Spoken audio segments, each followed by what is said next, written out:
Atenção! Começa agora uma teleaula de Geografia do Ensino Fundamental. Você vai assistir a teleaula de número 21. Bons estudos!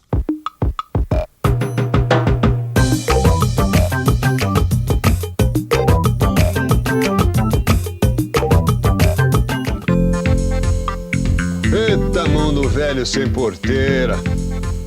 Eu sempre uso essa expressão quando quero falar dessa nossa terra.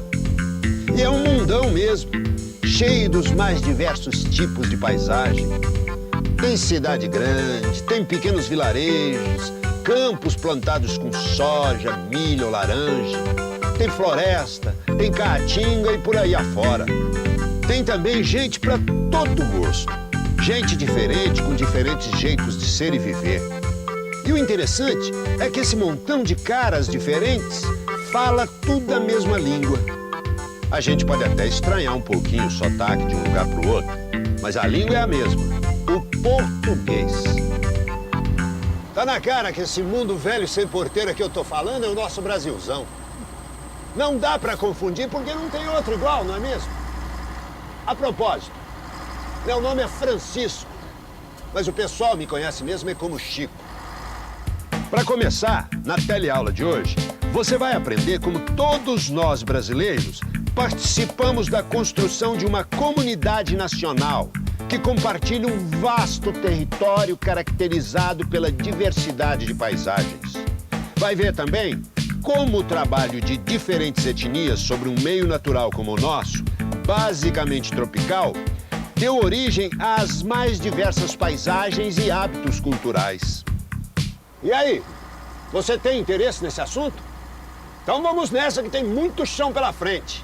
Quer dizer, tem muito que aprender sobre o Brasil. Nossa teleaula está começando. Meu amigo Chico, é uma pena que você não tenha vindo para o Círio de Nazaré deste ano. Um primo meu veio pela primeira vez e ficou impressionado com o número de pessoas que acompanhou a procissão. Ele também adorou as barraquinhas de comida e se esbaldou com algumas delícias típicas da culinária aqui do norte. Algumas das quais ele nunca tinha sequer ouvido falar. Só de lembrar dessas comidas do norte eu fico com água na boca. O Círio de Nazaré é uma festa e tanto. E olha que eu conheço esse Brasilzão e já fui a tudo quanto é festa.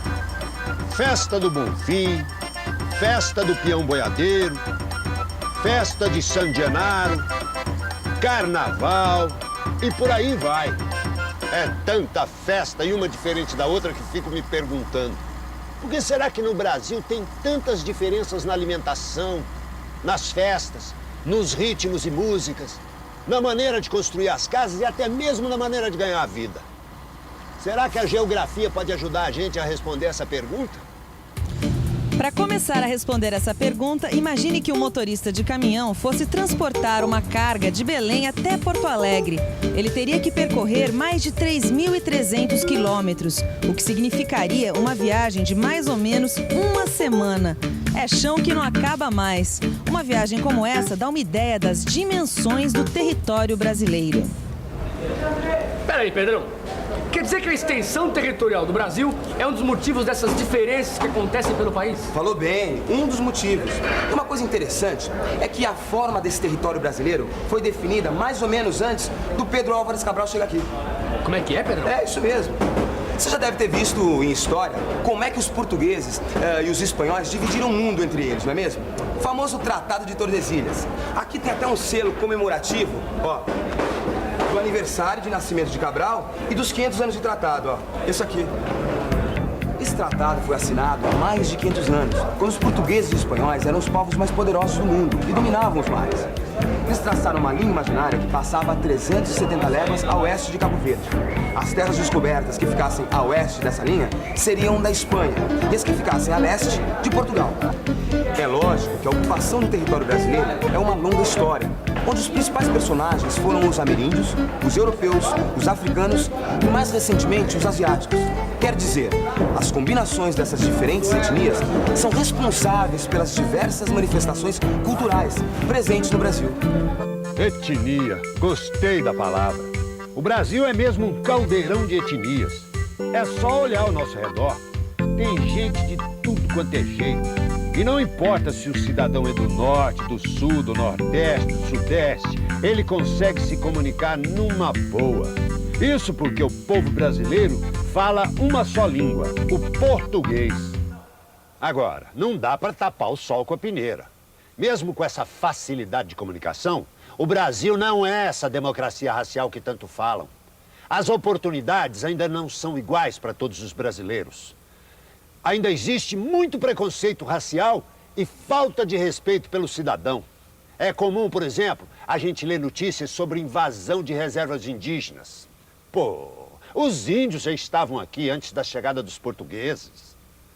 Falando nisso, como será que os índios brasileiros viviam?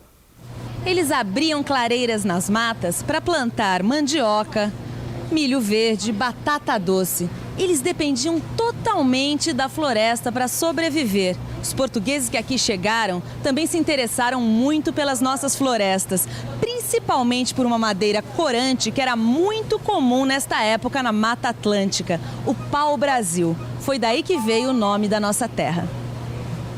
Mas já que você está interessado, vamos deixar esse loteamento de lado um pouco e vamos entender direitinho essa história da disputa pela ocupação do território brasileiro.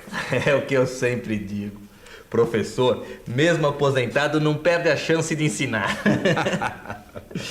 Bom, primeiro é bom lembrar que a primeira metade do século XVI foi marcada por disputas comerciais e religiosas entre portugueses, espanhóis, ingleses, franceses e holandeses.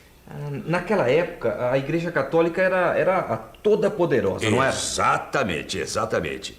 Até aquele momento, a Igreja Católica era a principal força religiosa. E portugueses e espanhóis controlavam a navegação aqui no Oceano Atlântico. E assim dominavam quase todo o comércio ultramarino. E esse comércio foi a principal ferramenta de divulgação da fé católica pelo mundo. Mas os ventos mudaram. E as reformas religiosas em vários países europeus foram acompanhadas pela intensificação das disputas comerciais. Os portugueses e espanhóis passaram a ter concorrência não só no controle da navegação, mas também no comércio e na colonização das novas terras. Nessa época, os franceses chegaram a se estabelecer no território brasileiro. E foi aí que os holandeses deram apoio a um projeto português que iria mudar a história da nossa colonização: a construção dos engenhos de açúcar. Bom, então com essa história de engenhos de açúcar, os portugueses deixaram a Mata Atlântica em paz, né? Nada, Antônio. Foi exatamente o contrário. Os portugueses, para plantar cana-de-açúcar, acabaram destruindo a Mata Atlântica. Nossa mesmo, eu não tinha pensado nisso. A terra devia ser muito rica, né? Imagina a quantidade de humus que não tinha no solo. Isso mesmo. E tem mais. Os engenhos eram grandes consumidores de lenha para o cozimento do açúcar. Peraí, então quer dizer que foi com o fogo das queimadas e dos fornos que começaram a devastar a Mata Atlântica? Exatamente. E não foi só isso que começou com os engenhos de cana-de-açúcar, não. Muito mais coisa aconteceu. Começou também, pra valer, o conflito de terras no Brasil. Os portugueses não queriam somente a mata dos ameríndios, queriam também que eles trabalhassem como escravos nos engenhos. As comunidades indígenas bem que tentaram resistir, mas pouco adiantou. Elas praticamente foram condenadas à morte. Os engenhos de açúcar também foram responsáveis por outra grande mudança na nossa história. Você sabe qual é? Então, fique por dentro. Na falta de mão de obra indígena, o empreendimento açucareiro inicia a maior transferência forçada de trabalhadores de um continente para o outro: o tráfico de escravos africanos. Milhões de pessoas foram trazidas à força das florestas e savanas africanas para o trabalho nas plantações de açúcar da América. E foi justamente o trabalho escravo negro que construiu os alicerces do Brasil. Primeiro, nas plantações de cana, depois, nas minas de ouro e diamantes, e, finalmente, nas fazendas de café. E junto com sua força, os africanos trouxeram suas raízes culturais, que hoje fazem parte da paisagem cultural brasileira. E imaginar que ainda tem muita gente que ainda não reconhece a importância da contribuição cultural dos negros. Como tem gente por fora. Só para ficar num exemplo. Já pensou o Brasil sem samba? Não tem nada a ver. A graça do nosso país é justamente essa variedade. E todo mundo deu sua contribuição. Lá no Sul, por exemplo. Eu viajo muito para aquelas bandas E lá tem muitos descendentes de alemães e italianos, gente muito trabalhadora. Eles vieram atrás de trabalho e melhores condições de vida. Gostaram tanto que ficaram. E hoje seus descendentes são brasileirinhos da Silva. Você pode não acreditar, mas nós estamos no Brasil. Este aqui é o bairro da Liberdade, em São Paulo. Um bairro que mais parece uma cidade japonesa. E os japoneses, é claro, contribuíram com mais uma cor para a aquarela brasileira. Eles chegaram aqui no começo do século XX, gostaram e ficaram, contribuindo com mais uma pitada asiática para a formação do povo brasileiro. Agora sim fica fácil entender a diversidade de paisagens que encontramos no Brasil. E este verdadeiro mosaico de coletividades está organizado politicamente em estados. Hoje o Brasil é uma república federativa, composta por 26 estados e um distrito federal, onde está Brasília, nossa capital. A ideia do regime federativo é permitir que as diferentes culturas possam se manifestar através de eleições diretas nos estados, sem, claro, esquecer da União Nacional, construída durante toda a nossa história.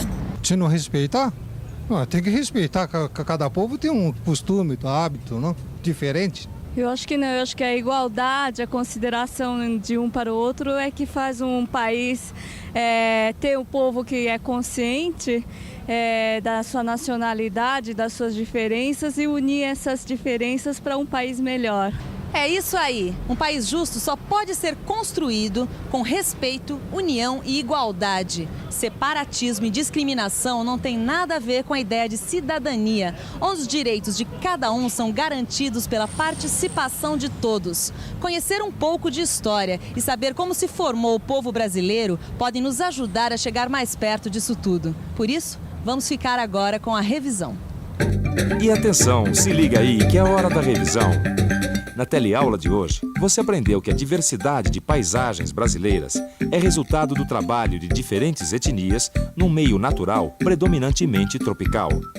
Viu que a grande extensão territorial do Brasil, voltada para o Oceano Atlântico, também é responsável pelas diferenças e que sua ocupação começou pelo litoral, com a exploração da Mata Atlântica. Viu que o povo brasileiro é produto da mistura de ameríndios, africanos, europeus e asiáticos. Um povo que fala uma só língua, o português.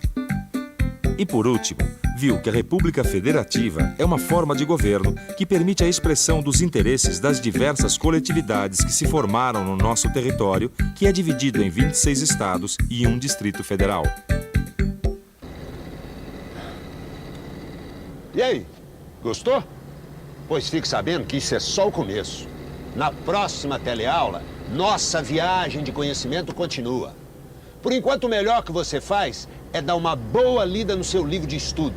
Assim você vai ficar conhecendo cada vez melhor esse nosso Brasil brasileiro. Tchau!